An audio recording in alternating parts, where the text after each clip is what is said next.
Arwa binti Uwais ini, ya. Arwa binti Uwais ini seorang wanita yang tinggal di Madinah pada saat itu dan dia membeli tanah.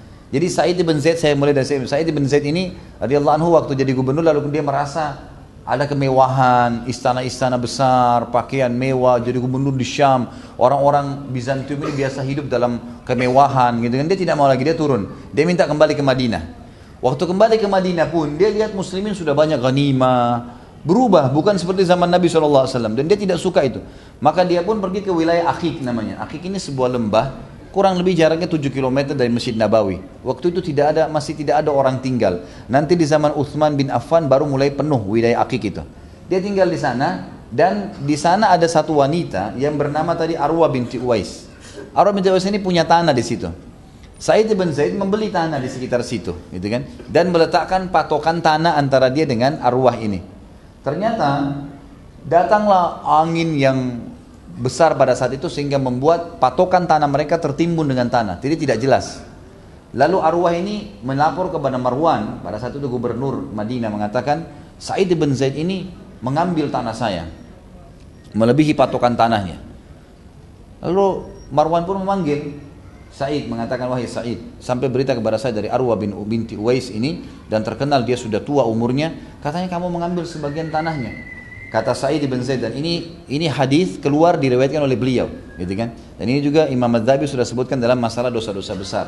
Sa'id mengatakan, ya pada saat dilaporkan, apakah aku mengambil sebagian dari tanahnya setelah aku mendengarkan Rasulullah SAW bersabda, ya, Rasulullah SAW menyampaikan kepadaku pesan. Kata Marwan, apa pesan Nabi SAW kepadamu? Dia mengatakan, saya mendengarkan Rasulullah SAW bersabda, man akhadha shibran minal ardi zulman tuwikahu ila sab'aradin. Barang siapa yang mengambil satu jengkal tanah secara zalim, niscaya tanah itu sampai 7 lapis akan dipikulkan kepadanya. Dan ada beberapa riwayat, dalam riwayat-riwayat sahih semuanya diriwayatkan oleh Sa'id bin Zaid berhubungan dengan hadis ini. Hadis ini dikatakan siapa yang mengambil satu jengkal tanah secara zalim, maka akan dikalungkan pada lehernya 7 lapis tanah pada hari kiamat sampai dihisapnya manusia.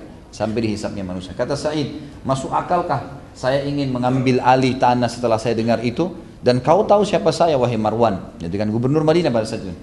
Lalu kata Sa'id, Marwan sempat diam. Kata Sa'id begini, wahai Marwan, saya punya bukti satu lagi. Kau nggak usah khawatir tentang saya ini benar.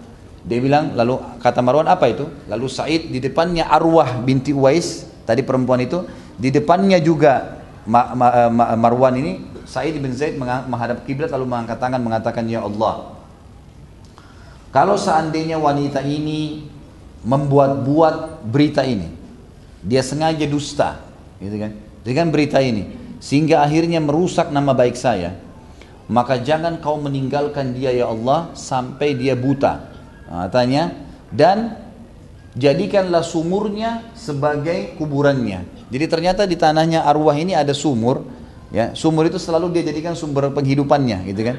Dan Arwah ini selalu merasa bangga dengan sumur itu, dan sumur itu dekat dengan perbatasan tanahnya Sa'id, maka dia mengatakan dan jadikan sumurnya sebagai, ya, kuburannya. Subhanallah, dibiarkanlah berjalan waktu. Tentu hak Marwan tidak hukum Sa'id, jelas kan gitu. Dan Sa'id mengatakan tidak ada masalah. Kita biarin aja, kalau dia mau ambil tanah saya silakan diambil sebagian yang dianggap itu. Berjalan waktu, subhanallah, datang banjir di Madinah. Banjir ini mengangkat sebagian tanah di Wadi Aqiq, gitu kan? Di lembah Aqiq, sehingga muncul kembali tanda tanah itu, tanda-tanda asli setelah Arwah ini mengambil tanahnya Sa'id bin Zaid. Maka orang-orang pun akhirnya menyaksikan ternyata betul Sa'id yang benar. Ke hari yang sama Arwah dengan izin Allah buta matanya. Dan pada saat dia sedang merangkak-rangkak di tanahnya untuk meraba-raba tanahnya dia, untuk jalan memeriksa tanahnya, akhirnya dia dekat sumurnya dan jatuh, akhirnya meninggal dunia di dalam sumur yang ada di tanahnya itu. Dari ini ulama masukkan dalam doanya yang mustajab yang dinukil oleh para ulama. Allahu a'lam.